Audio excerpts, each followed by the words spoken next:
Dayak orada biz yemek yedik. Ama hele de kalkmalıyıq.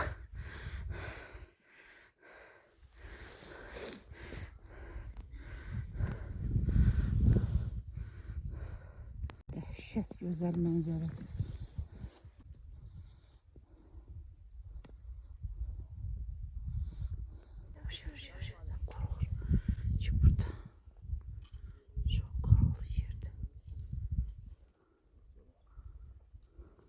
Mümkün kadar sol taraftan gelin.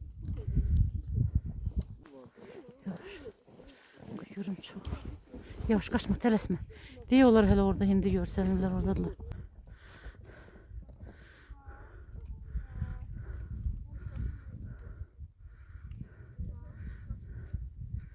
Çəkirəm səni. Gözlə. Vallahi 2 nəfər burada. Onlar da 3 nəfər.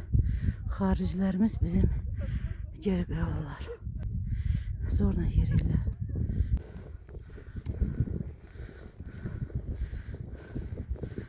Gedəsi olduğumuz yeri də göstərsən. Hardadır Gürcür şəlaləsi? Ha, hara gedirik? Aha. Kırağla gedəcəyik. Oran görürsünüz oradan. Ha. Aranı. Ha. Oradan sol tarafta artık görünəcək. Ama oradan da bir mesafe var. Bura meşədə əməlli başda. Aşağı meşə. İndi burada desəm Qudiyal çaydır, yoxsa? Qudiyalçay kanyonu gedir o tərəfdən axır. Gedək yoxsa gözləyək.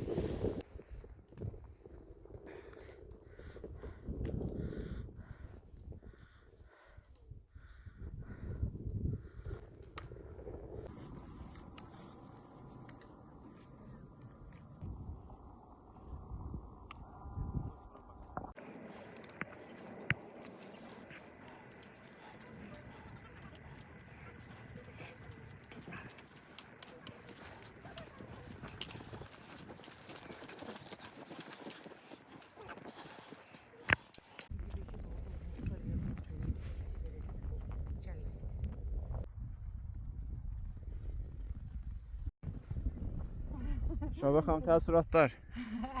Oy, əla. Əla, çox gözəl. Çox gözəl. Qəşəng oldu bu yürüyüş.